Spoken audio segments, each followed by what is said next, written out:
días, Dios los bendiga a todos. Bien, vamos a dar comienzo a este servicio al Señor y de antemano nos sentimos muy complacidos de todas las visitas. Tenemos una muy especial, es un hermano que viene de Corea del Sur, el hermano Felipe. ¿Dónde está? A ver, yo lo veo. Hola, mi hermano, allá, póngase de pie. Bienvenido, un hermano de la Iglesia Bautista del Sur en Corea, ¿cierto? En Corea del Sur. Bienvenido, Dios lo bendiga. Y a todos los demás también, de igual manera, bienvenidos, y vamos a juntos adorar al Señor a través de la predicación de la palabra. Y vamos a continuar, venimos estudiando el Evangelio según San Juan. Juan capítulo 9 es el texto que nos trae hoy. Juan capítulo 9, un pasaje maravilloso. He aprendido cosas muy importantes con este pasaje hoy. Me siento muy agradecido con el Señor porque de verdad que es un pasaje muy especial. Y si usted tiene de pronto la capacidad y la condición para ponerse de pie, me gustaría que lo hiciera para que leyéramos una parte del capítulo, porque hoy vamos a mirar todo este capítulo, pero quiero que leamos en el capítulo 9, especialmente el versículo 3, y luego vamos a orar. San Juan capítulo 9. Dice el versículo 3: respondió Jesús: no es que pecó ni sus padres, sino para que la obra de Dios se manifieste en él. Me es necesario hacer las obras del que me envió, entre tanto que el día dura. La noche viene cuando nadie puede trabajar. Entre tanto que estoy en el mundo, luz soy del mundo. El capítulo 9, precioso capítulo. Un capítulo que me ha llevado a titular este mensaje: la gloria de Cristo se impone ante las dudas. La gloria de Cristo se impone frente a tantas dudas. Creo que es uno de los pasajes donde más interrogantes se presentan. Es un pasaje donde se quiere poner en duda toda la obra de Cristo, pero magistral, poderosa y soberanamente, Jesús, ante todas esas inquietudes, ante todos esos interrogantes, se impone y vuelve otra vez y muestra su gloria. La gloria de Cristo que se impone frente a estas dudas nos lleva a pensar en una tesis para este sermón, y es que la manera como podemos matar todas nuestras dudas es creyendo en la única luz que disipa la oscuridad, que quita la ceguera y que saca las mentiras. La luz gloriosa de Jesús. Por eso cuando uno se encuentra nuevamente a Jesús diciendo: entre tanto que estoy en el mundo, luz del mundo soy. Es una frase muy hermosa en el contexto de todo el capítulo 9. ¿Qué es lo que trae el capítulo 9? ¿Qué es lo que el pastor está insistiendo en que tiene de especial el capítulo 9? El capítulo 9 lo pone acá el apóstol Juan de una manera muy magistral. Es muy especial porque ¿qué nos presenta? Yo traigo hoy 4 aspectos importantes para resaltar. Yo se los voy a mencionar de una vez para que usted los vaya teniendo presente. Hay 4 personajes en el capítulo 9. Lo primero que hay que tener en cuenta son 4 personajes, 4 interrogantes, 4 cuestionamientos. Cada cuestionamiento, cada interrogante va a llevarnos a descubrir cómo la gloria de Cristo se manifiesta una vez más para que creamos en Él y podamos ser salvos. 4 interrogantes de 4 personajes. Se los voy a mencionar de una vez. El primer interrogante fue de los discípulos. Los discípulos, cuando usted y yo miramos en el capítulo 9, los primeros versículos, dice que al pasar Jesús vio a un hombre ciego de nacimiento y le preguntaron, ¿quién es? Sus discípulos. Usted puede subrayar ahí si quiere para los hermenéuticos. Preguntaron los discípulos. ¿Qué preguntaron ellos? ¿Quién pecó?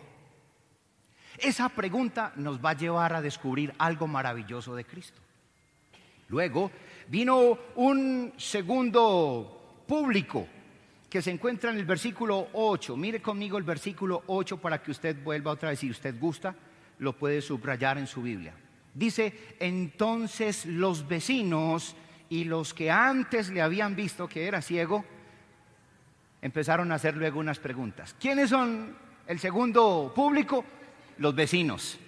Los vecinos comenzaron con dudas. Y las preguntas de los vecinos va a permitir que Cristo muestre su gloria. Los terceros se encuentran más adelante. Son los fariseos. Versículo 13 dice, llevaron ante los fariseos el que había sido ciego. Y era día de reposo cuando Jesús había hecho el lodo y le había abierto los ojos. Volvieron pues a preguntarle también, ¿quiénes? Los fariseos. Otro público que tiene dudas acerca de Jesús. Y esas preguntas, esas dudas de aquellos fariseos permitió que Cristo les mostrara su gloria, que es lo que vamos a ver ahora. Pero hubo otro público que cuestionó a Jesús. Versículo 17. Dice, entonces volvieron a decir al ciego, ¿qué dices tú del que te abrió los ojos? Y él dijo que es profeta.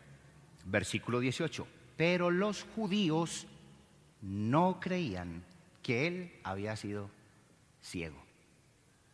Judíos. Entonces, estamos en un pasaje con 4 interrogantes. Primero, los discípulos hicieron una pregunta. Luego lo hicieron los vecinos. Luego los fariseos.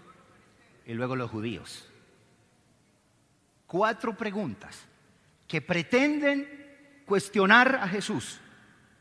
Pero esas 4 preguntas, magistralmente, poderosa y soberanamente, Jesús las revierte para que se vea la gloria de Cristo. ¿Me hice entender ahí? Ya le di los 4 puntos del sermón a los homiléticos y hermenéuticos. Por eso, la gloria de Cristo se impone ante las dudas.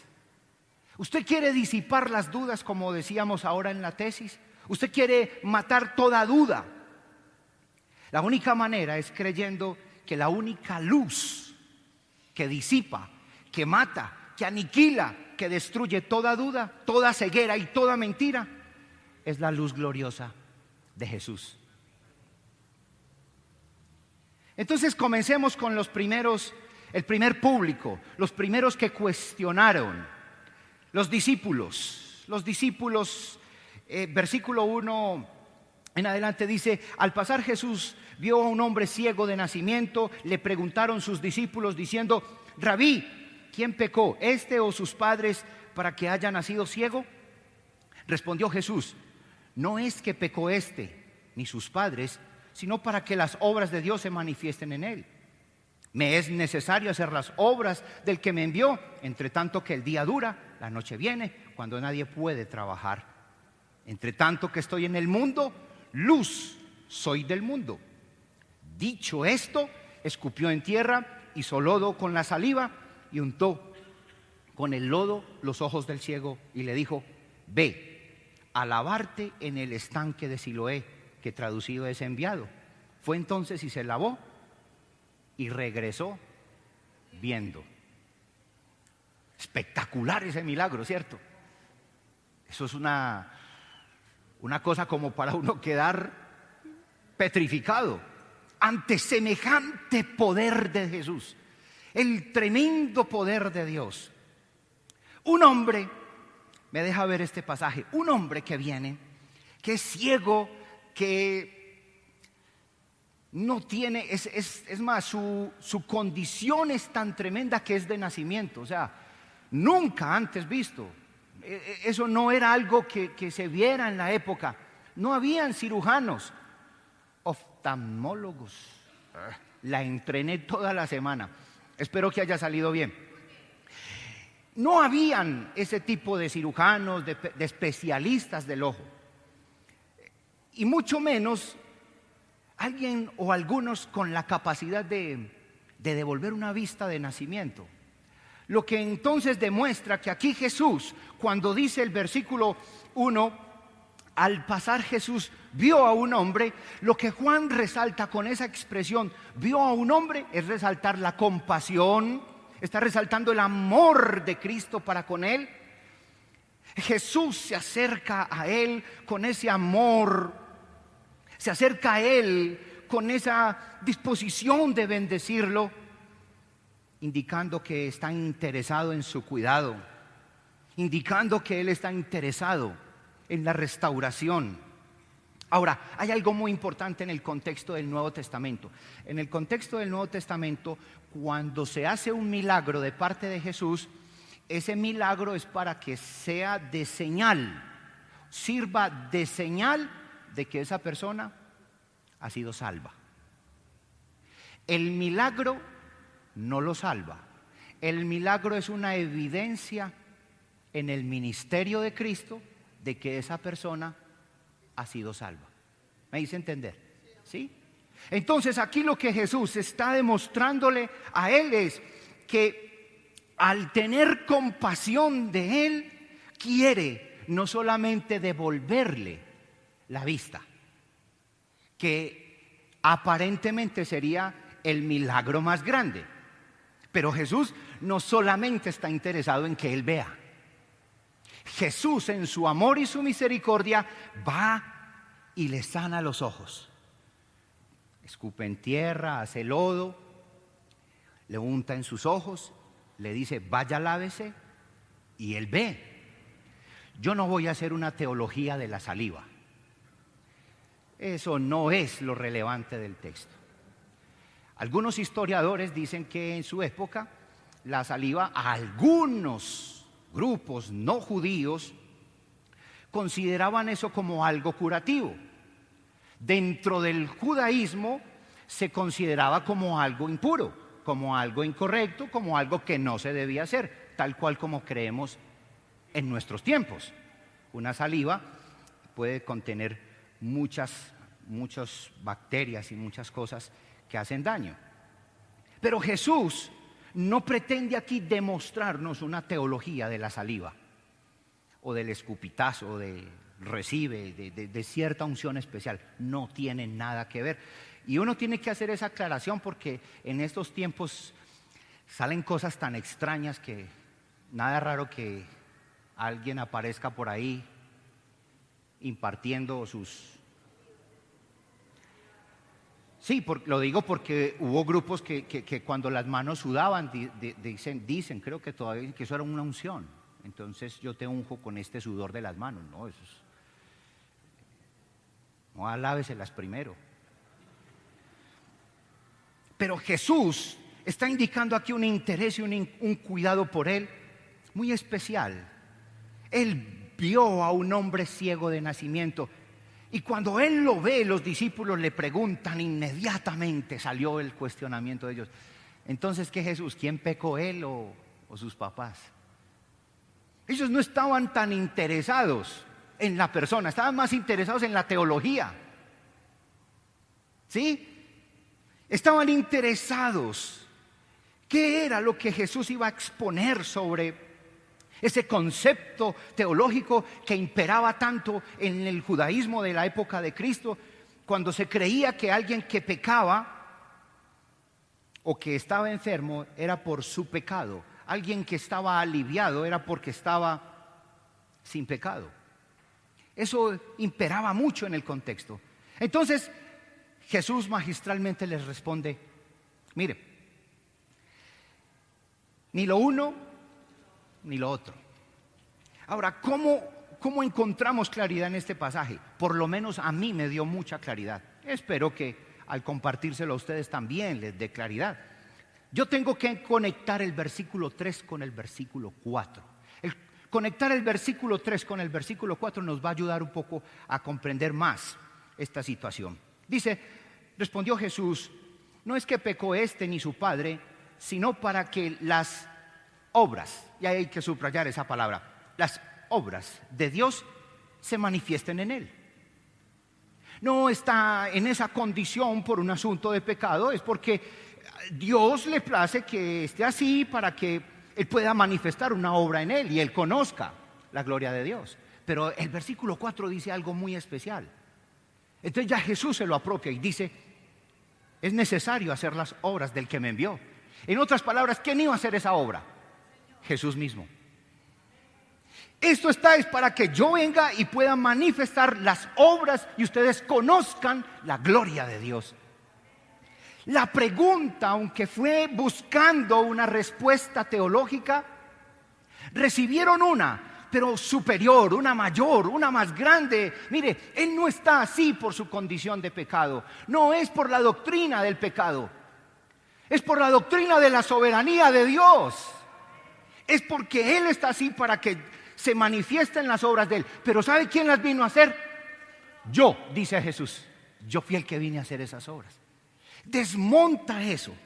Y la duda comenzó a permitir, dio la oportunidad de que ellos vieran a un Jesús todopoderoso, soberano, dueño de todo, porque hizo prodigiosa y soberanamente un milagro en él. Le devolvió la vista. Dice que cuando entró, entre tanto que estoy en el mundo, luz del mundo soy. Dicho esto, escupió en tierra, hizo lodo con la saliva, untó con el lodo los ojos del ciego y le dijo: ve a lavarte en el estanque de Siloé, que traducido es enviado. Fue entonces, se lavó y regresó viendo. La duda permitió que Jesús hiciera una acción sobre él, no solamente perdonándole los pecados, volvió a restaurarle toda la vista. Yo estoy seguro que aún si este hombre, como algunos de pronto llegaron a pensar, tenía los dos huequitos, los dos aritos vacíos, o los cuencos, esos dos huequitos, yo creo que Jesús les restauró todo. ¿Y sabe por qué creo? Porque Él lo puede hacer, porque Él es capaz de hacer eso. Todo lo restaura, le dio todo. Aún si estuvieran los ojos, también creo que le devolvió la vista, le quitó todo. Cataratas, miopía, astigmatismo, presbicia, todo desapareció. Yo no sé qué más enfermedades oculares hay, pero creo que Jesús le restauró todo. Gracias a esa duda a la que presentaron los discípulos, pudieron ver la gloria de Cristo, no solamente devolviéndole la vista. Jesús hace una declaración maravillosa: entre tanto que estoy en el mundo, luz soy del mundo. Lo que demuestra que el pasaje, aunque es una historia real, tiene un sentido parabólico, porque al final del capítulo él comienza a hablar ya no de una luz o de una vista o de una ceguera o de una oscuridad física, sino espiritual. Por eso Jesús dice: yo soy ese, yo voy a hacer, mientras tanto que estoy aquí en el mundo, yo soy esa luz, yo le voy a permitir a ustedes ver. Es de mi propia decisión que ustedes puedan ver, soy yo el que tiene el control de eso. Así que la duda permitió ver a Jesús como la luz, como el dador de la visión, como quien hace las obras del Padre. Amén. Conocieron, ellos vieron la gloria de Dios. Y estas cosas han sido escritas para que nosotros hoy también las leamos, las creamos y veamos la gloria de Cristo. ¿Sí? Amén. ¿Qué nos dice a nosotros, iglesia? Que una experiencia como estas permitió, dio una oportunidad. Dios dio oportunidad para hacer esta obra. Esta acción permitió, y cualquier situación difícil de nuestra vida va a permitir demostrar la compasión de Dios. El sufrimiento en la vida del hombre hará que Cristo también manifieste su poder. Para eso Él vino. Él vino a dar libertad a los cautivos. A eso vino el Señor. Él vino a sanar, Él vino a restaurar. Es una oportunidad cuando estamos en medio del sufrimiento para que nosotros podamos experimentar la gloria de Dios. Cuando nosotros estamos en tribulación, cuando nosotros estamos bajo dificultad, bajo prueba o bajo persecución, qué lindo es cuando la gloria de Dios se manifiesta, nos consuela, nos restaura. Por eso es necesario la aflicción. Aprender cada vez más a confiar en el Señor. Creo que los que más aprenden a confiar en el Señor son los que más sufrimos. Es una escuela, es una pedagogía de Cristo maravillosa. Pero ellos, cuando preguntaron con todas sus dudas, esas dudas permitieron que Cristo se manifestara. Y le dijo a aquel hombre que había nacido ciego: ve a lavarte al estanque de Siloé, que traducido es enviado. Fue entonces y se lavó y regresó viendo. ¡Qué maravilloso regalo de Dios! ¡Qué espectacular fue ese milagro! Pero era la señal de algo más maravilloso: su salvación. Así que este pasaje, en esta primera instancia, esta duda, permitió que se viera a Cristo como aquel que es la luz del mundo, aquel que nos socorre, aquel que es dador de la visión. Si estás en tinieblas, la única manera de salir de ellas es creyendo en Jesús, es viendo su obra maravillosa. Ahora vamos al segundo aspecto, el segundo público. El segundo público es un público muy particular. A mí me gustó mucho cuando la Biblia habla de los vecinos. ¿Cuántos no tenemos vecinos? Todos tenemos vecinos, ¿cierto? Cuando uno habla de los vecinos, uno está hablando de las personas de pronto más cercanas a uno, ¿cierto? Es el vecino de la cuadra. En mi época, cuando yo era más joven y más bello, yo recuerdo que en toda la cuadra todos nos conocíamos. Era muy especial. Hoy en día eso se ha perdido mucho, desafortunadamente. Pero uno sabía qué familia, esta familia, aquella familia, el apellido tal, nosotros éramos la familia Gómez y todos. Entonces uno sabía quién es quién. Eso es muy especial.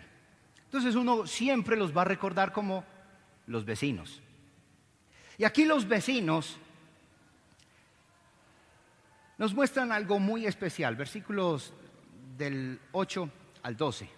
Dice: entonces los vecinos y los que antes le habían visto que era ciego decían: ¿no es este el que se sentaba y mendigaba?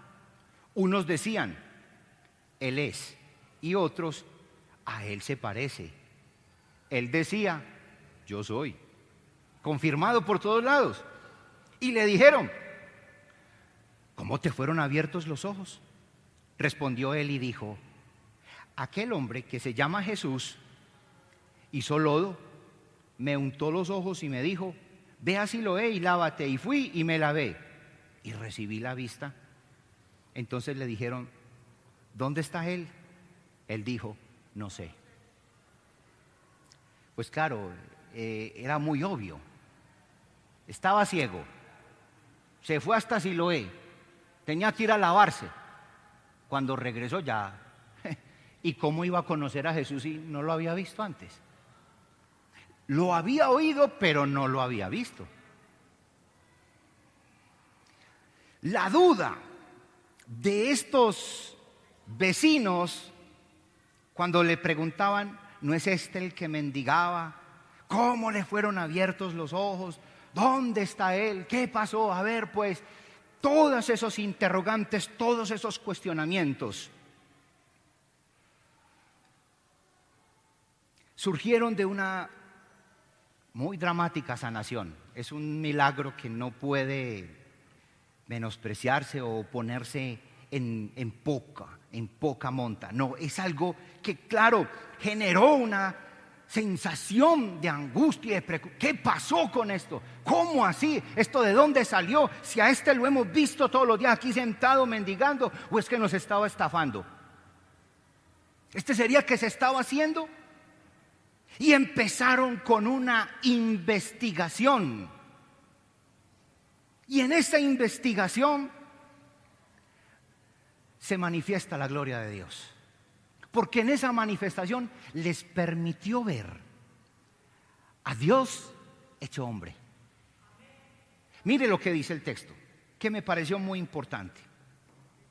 Versículo 8. Entonces los vecinos y los que antes le habían visto que era ciego, decían, ¿no es este el que se sentaba y mendigaba? Unos decían, él es. Otros, a él se parece. Él decía, yo soy. Y cuando él llega y explica todo, mire cómo se refiere a Jesús, versículo 11. Respondió él y dijo, aquel hombre que se llama Jesús. Notan cómo él manifiesta la humanidad de Cristo. Para mí eso fue maravilloso. Yo hubiera dicho amén. Me encantó ver la humanidad de Cristo, porque Cristo es un hombre que aquí nos está diciendo, yo me identifico con tu necesidad. Por eso el apóstol Juan los llamó los vecinos. No eran extraños, no eran personas que desconocían. Lo puso en un plano humano para poder también decirnos a nosotros que Cristo también es hombre. Cristo se hizo hombre. Cristo es Dios, pero es Dios hecho hombre. Y cuando Él se hizo hombre, significa que Cristo se ha identificado conmigo como hombre. En el libro de Hebreos dice la Escritura que Él se hizo hombre o Él se hizo semejante a su descendencia para poder socorrernos. Cuando la Biblia muestra a Jesús como hombre, es a un Jesús que se identifica con tu necesidad y con la mía. No es un extraño, no es un hombre distante, no es un Dios lejano como lo tienen muchas otras creencias. Jesús es cercano. Jesús aquí se muestra con una bondad, con una misericordia. La incredulidad de ellos llevó a dudar de la obra de Cristo. Pero Cristo, como hombre, este recién convertido, este hombre recién experimentado con la gloria de Cristo, ¿qué testimonio tan sencillo da? Es un testimonio sencillo pero verdadero y contundente. Aquel hombre que se llama Jesús. A propósito, ¿qué significa la palabra Jesús? Salvador, ¿cierto? Ese hombre que se llama Jesús hizo lodo, me untó en los ojos y me dijo, ve a Siloé, lávate. Fui, me lavé, recibí la vista. Las dudas de los vecinos,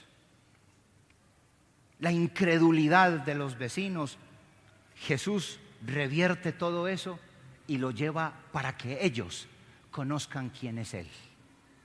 Y no solamente habían conocido la luz del mundo, habían conocido a Jesucristo hecho hombre, al Hijo de Dios, cercano a ellos, como ellos mismos. El versículo 11 dice: aquel hombre que se llama Jesús, a ese es el que hay que conocer. El ciego que ha sido sanado presentó una explicación sencilla a la encuesta de los incrédulos. ¿Quién fue el que te cambió? ¿Quién fue el que te lavó el cerebro? Nos preguntan el día de hoy. ¿Quién es el que hizo eso contigo? ¿Quién es el que transformó tu vida? Algunos groseros dirán: ¿quién fue el que te enloqueció? Mire, como este ciego, sencillamente podemos decir: aquel hombre que se llama Jesús, ese fue el que me transformó, ese fue el que me sanó, ese fue el que me dio la salvación eterna. Un testimonio sencillo y maravilloso de un Jesús hecho hombre. ¿Lo notaron? Yo brindo por ese amén.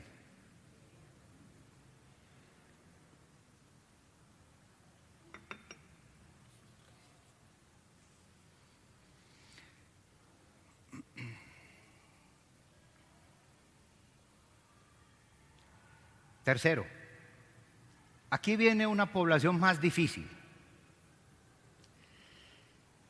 La población que viene a continuación es una población bastante compleja. Son los fariseos. Los fariseos también cuestionaron a Jesús, tenían un cuestionamiento de él. Los versículos 13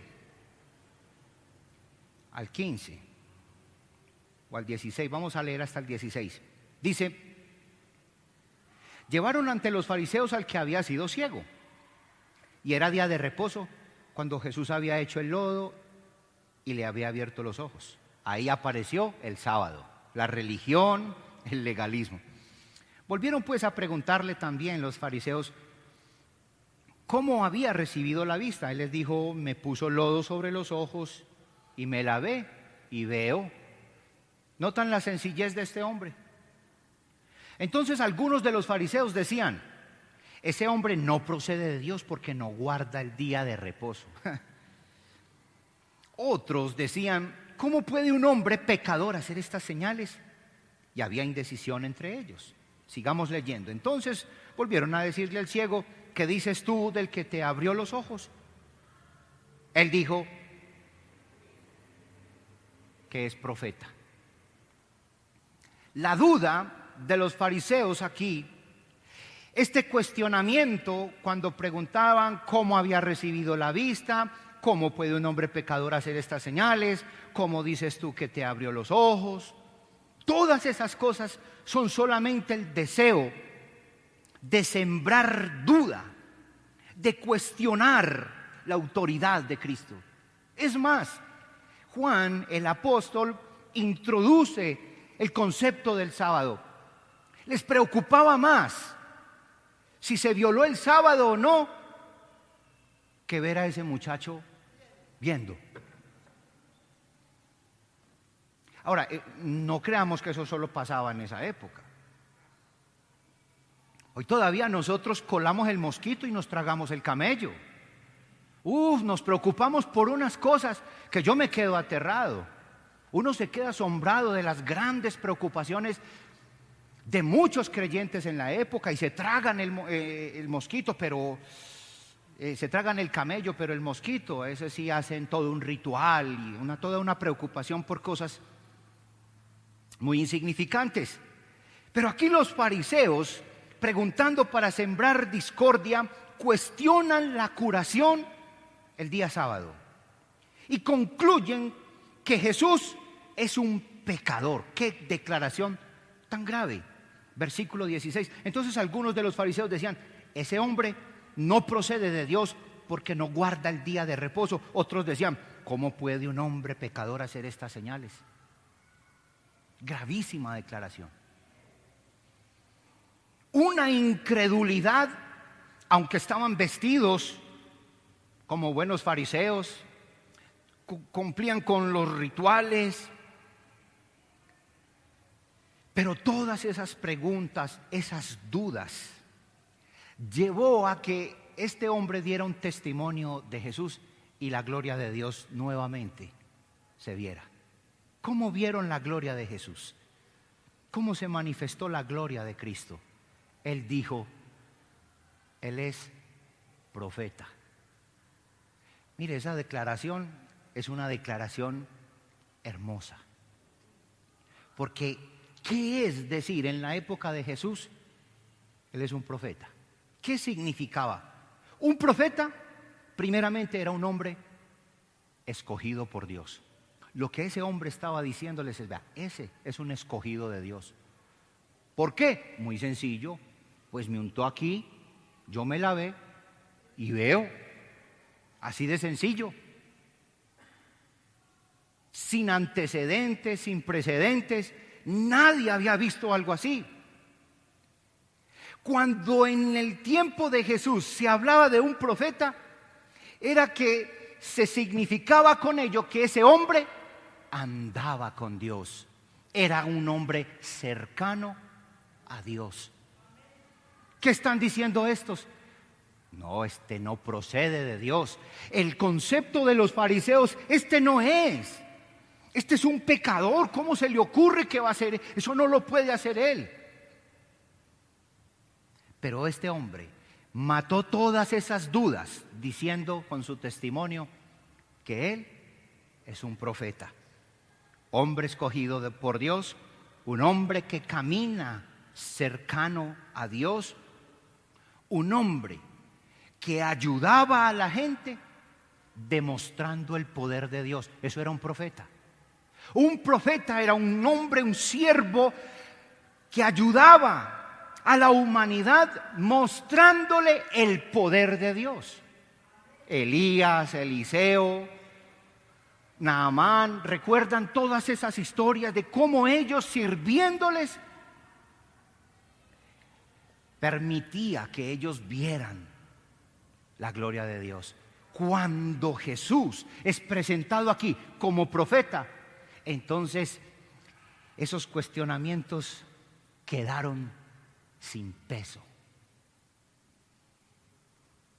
Disipó todo cuestionamiento, toda duda. Pero un profeta no solamente era hombre escogido por Dios, caminaba cercano a Dios, ayudaba a la gente demostrando el poder de Dios, sino que tenía algo muy valioso. El profeta tenía principalmente la labor de proclamar el mensaje glorioso de Dios. Cuando este hombre se para y dice, él es profeta, usted piense por un momento, ¿cómo lo habrán recibido todos aquellos fariseos que dudaban, que cuestionaban? De manera que las dudas de ellos, las sospechas de los fariseos, los cuestionamientos, la incredulidad de los fariseos, Jesús otra vez revierte la situación y deja que su gloria se manifieste. Cuando este hombre ciego da testimonio diciendo, Él es el profeta, Él es el escogido de Dios, Él es el que camina cerca a Dios, Él es el que ayuda a la gente demostrando el poder de Dios, Él es el que proclama el mensaje de Dios. Ese es Jesús. Qué testimonio tan maravilloso. Y por último, viene el último grupo, un grupo más amplio, un grupo que aquí es llamado los judíos. Aquí los judíos se está refiriendo a una población más extensa, es una población que no solamente incluye sacerdotes, está hablando del pueblo que le conoce, de aquellos inclusive que eran los que principalmente participaban en la sinagoga. Por eso ellos lo expulsan, por eso ellos van a tomar varias decisiones. Versículo 18 en adelante.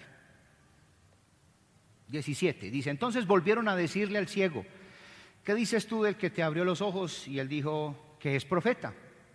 Pero los judíos que no creían que él había sido ciego y que había recibido la vista, hasta que llamaron a los padres del que había recibido la vista y les preguntaron diciendo: ¿Es este vuestro hijo, el que vosotros decís que nació ciego? ¿Cómo pues ve ahora? Qué incredulidad, ¿cierto? Bastante triste. Lo más triste es saber que muchos de nosotros estuvimos en esta misma ceguera. No somos mejores que ellos. Versículo 20. Sus padres respondieron y le dijeron: sabemos que este es nuestro hijo y que nació ciego, pero ¿cómo ve ahora? No lo sabemos. O quién le haya abierto los ojos, nosotros tampoco lo sabemos. ¿Edad tiene? Preguntadle a él. Él hablará por sí mismo. Esto dijeron sus padres porque tenían miedo de los judíos, por cuanto los judíos ya habían acordado que si alguno confesase que Jesús era el Mesías, fuera expulsado de la sinagoga. Por eso dijeron sus padres: edad tiene, preguntadle a él. Entonces volvieron a llamar al hombre que había sido ciego, le dijeron: da gloria a Dios, nosotros sabemos que ese hombre es pecador. Entonces él respondió y dijo: si es pecador, no lo sé. Una cosa sé, que habiendo yo sido ciego, ahora veo. Tremendo testimonio. Frente a tremenda duda, frente a tremenda incredulidad de parte de los judíos, este hombre y su familia se sienten muy confrontados. Ellos se sintieron bastante atacados, tenían miedo de ser expulsados de la sinagoga, especialmente sus padres. Ellos tenían miedo de que los expulsaran de la membresía por decir lo que Cristo había hecho con ellos. Pero no habiendo logrado lo que querían con los padres, hicieron una comisión investigadora. Querían ahondar en el interrogatorio al ciego que había sido sanado. Y comienzan a alimentar sus dudas. Ellos no querían resolver sus dudas, ellos lo que querían era alimentarlas más para seguir en su incredulidad.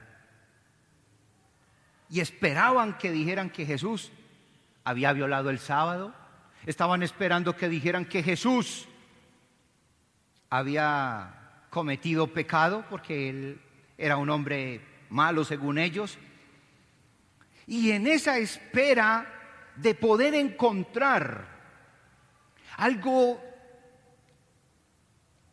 malo en Jesús, en su ceguera espiritual, en su arrogancia religiosa, seguros de sí mismos, se encontraron con un testimonio sencillo pero maravilloso.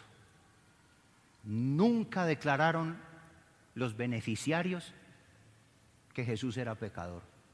Que Él lo sea, no lo sé. Solo sé que gracias a Él yo veo.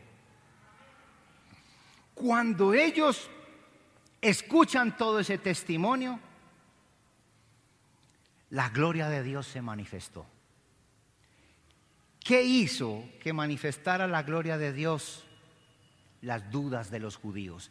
¿Y cómo se manifestó la gloria de Cristo en este aspecto, en este caso? De una manera muy especial.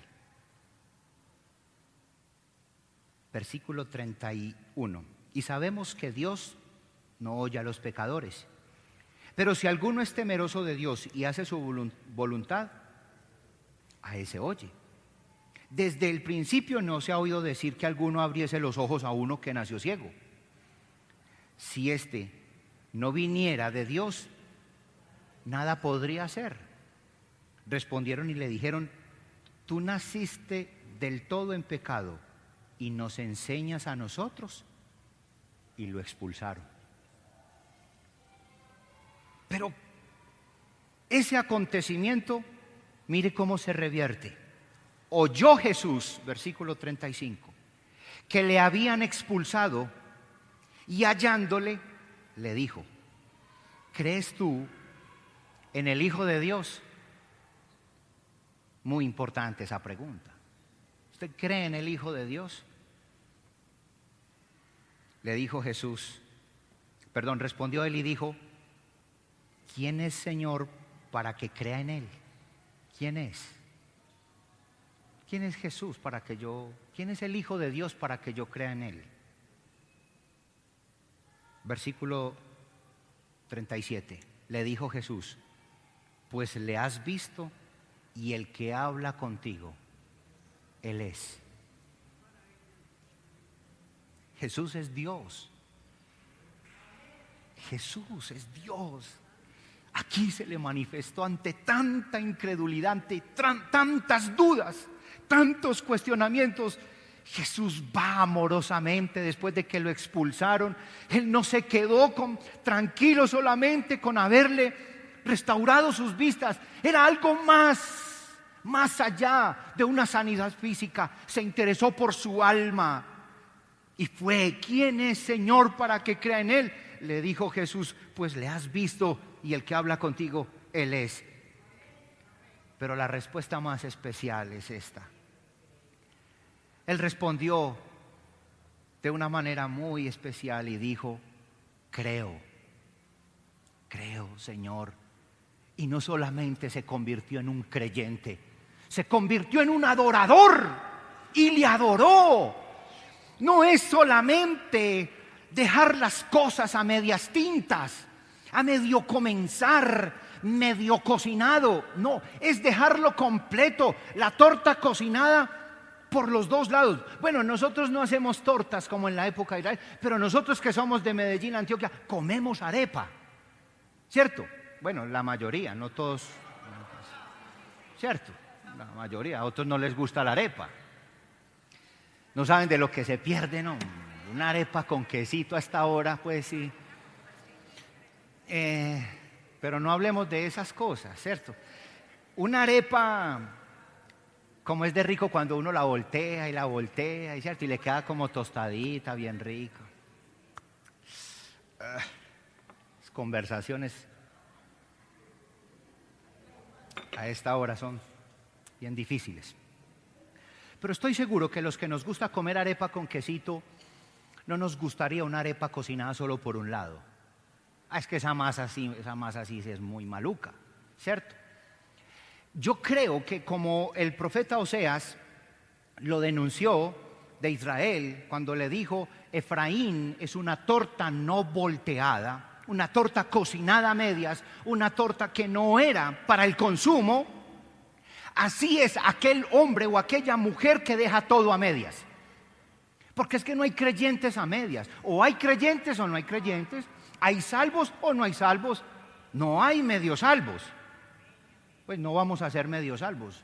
Aunque algunos van a entrar al reino de los cielos así como cuando se cierra la puerta y... Jesús no está dejando nada a medias. Le restauró su vista. Fue y le preguntó: ¿usted cree en el Hijo de Dios? ¿Quién es para que yo crea? Halo aquí, ese soy yo. Creo. No lo dejó cocinado por un solo lado. Y él demuestra no haber no haber sido cocinado por un solo lado. Porque él dice: creo. Y después, ¿qué hizo? Le adoró. Fue una rendición a él. No es solamente creer, los demonios también creen y tiemblan. Eso lo dice Santiago. Pero con Cristo las cosas son completas y se mostró la gloria de Dios. ¿Y qué vieron de Jesús? ¿Qué fue lo que vieron? ¿Qué manifestó la gloria de Cristo? ¿Qué fue lo que le manifestó a los judíos de la época? Pudieron ver a Jesús como Salvador, porque Él es el que lo salva. Dice el versículo 39, dijo Jesús: para juicio he venido yo a este mundo, para que los que no ven, vean, y los que ven, sean cegados. Entonces algunos de los fariseos que estaban con él, al oír esto, le dijeron: ¿acaso nosotros somos también ciegos? Jesús les respondió: si fuerais ciegos, no tendríais pecado, más ahora, porque decís vemos, vuestro pecado permanece, se mantiene en usted. Amén. Manifestó entonces Jesús su gloria como el Salvador. Yo aspiro a que mis vistas se recuperen. Yo también tengo la esperanza porque he estado muy cieguito. Pero creo que el Señor es poderoso para salvarnos y para rescatarnos, para bendecirnos. Por eso la gloria de Cristo se manifestó aquí como un Cristo Salvador. Amén. ¿Qué concluyo yo esta mañana? Puedo concluir que la insensibilidad es una característica notoria en los ciegos espirituales. Pero la verdad es que el único que nos puede dar luz, visión, se llama Jesús. Y este es un mensaje para el no creyente. Este es un mensaje para el creyente.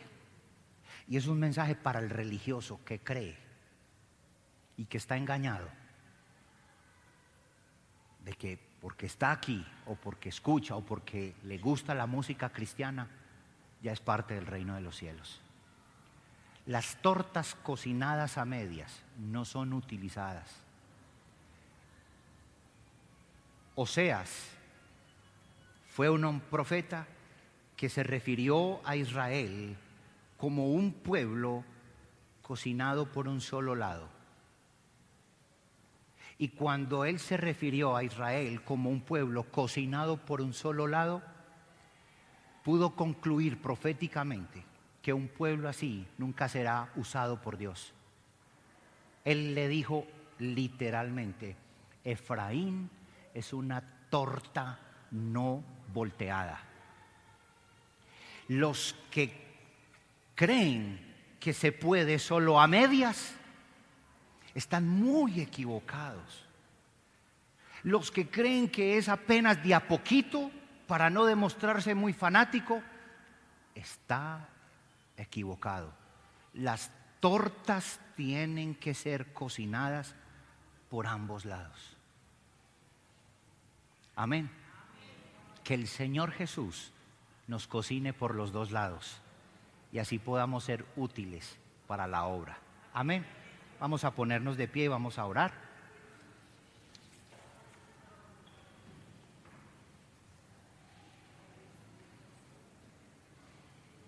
Le invito a que cierre sus ojos. Y quiero que usted, yo lo voy a invitar hoy a que usted en esta preciosa mañana piense en Jesús como soberano, como el único que nos puede dar luz, porque mientras Él esté en medio de nosotros, Él es luz al mundo.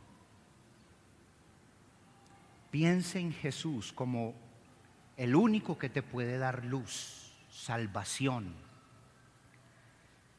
Quiero que tú ores allí, cierra tus ojos y pídele al Señor que Él te deje ver su gloria. Porque estoy seguro que la gloria de Cristo aniquilará, disipará, triturará todas las dudas que nazcan en nuestro corazón. Pero para ello hay que creer que Jesús es el Señor.